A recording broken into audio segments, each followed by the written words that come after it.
Hello guys and girls, how's it going? Screezel here and I hope you're all well. And today's video we're going to be talking about the Russian log. What rolls downstairs alone or in pairs and over your neighbour's dog?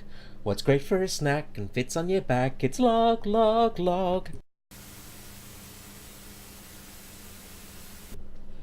Well, after that mild interruption, let's continue on. So, the Russian log, yes, it is a particular tool used mainly on the Russian tanks that we see in War Thunder. Most of them have it on there, and it's to get the tank out of mud, basically. That's its real only use. It's there so you can place it on the tracks when stuck in mud or sand or loose ground, and you can basically get more traction. Now we see it here on the Object 268, almost like a spoiler, raised up a little bit, just at the back of the tank there, so they can just roll it off and just place it straight under the rear of the tracks. And this was designed so in combat you could actually just quickly release it and quickly get out of there without having to lug it around too much. But it wasn't the Russians who invented the log. Well, I mean, obviously. But the first logs were used on the Mark II, Mark I tanks by Britain. Here we see one of the logs on top of the Mark II Little Willie. So it's not just a Russian thing. Many countries have it. There is also a canvas and wooden mat system that is used. But we're going to look at a video here from the Russian army. Now, sorry about the low quality. And this is showing the log in action on a T-70, I think it is. I can't remember the actual tank designation. One of the newer Russian tanks. Logs are still very much used by the Russian army. They're still in common use, which is good to see. And here we see how the Russians do it. So an interesting little video, all in Russian of course. The ever important sledgehammer.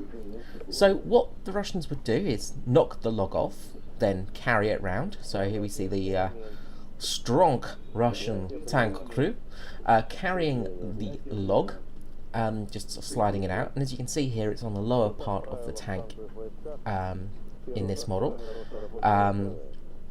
It would be rested up a little bit higher where that gentleman just had his hand, but there is chain and cables around it. Now some logs actually have a metal piece put through them to allow the cable to be connected, because this is an important part of it. Now the log isn't just placed in front of the tank and you just pray for it to go underneath it. What actually happens is the Russian crew put a bit of wire, they put a cable through the track. So as you see in the middle of the tracks there are little tiny gaps. So they use the cable, they feed it through, and then they'll attach the log via cable to the track.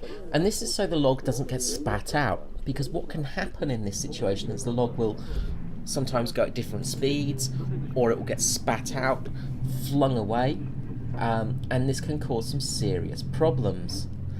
So they're attaching the cable to the log, the ever important log, and the almighty U-clamp, U-bolt there, the most vital bolt in any army, is attached up to the cable, and there we go. Now what we will do is we will drive the tank very slowly in a low gear and very, very slowly get it out of the mud in a moment.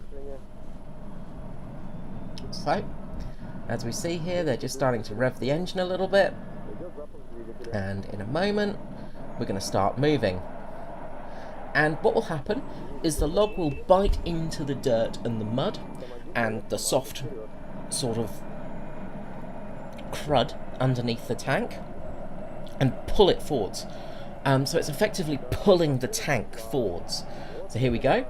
As you can see, it just gives that tank that extra little bit of traction. It pushes it down into the dirt, and the tank goes forwards, and it's out of its stuck position, and they slowly rocket forward. You don't want to go too fast because remember it is attached, and then it will shoot out from back. As you see, the driver will feel his tank stop from a sudden log to the rear, knows to stop, reverses up a little bit, they detach the log, tie it back on, and away they go.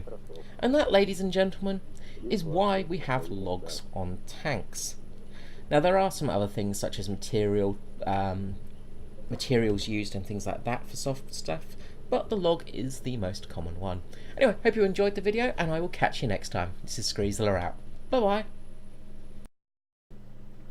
Hello guys and girls, how's it going? And instead of a cool little log song from Ren and Stimpy at the end, we have to have me talking, because screw you Viacom.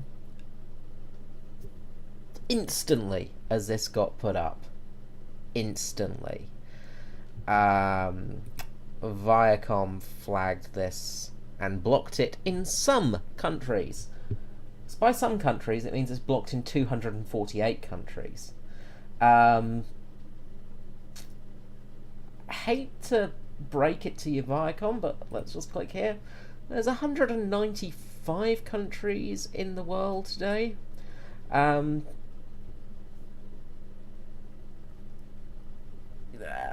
Two countries are non-members. It kind of makes it a bit difficult, so 193, 195. Anyway, there are not 248 countries in the world, so your legal team needs to learn how to actually do math and what countries are, first of all.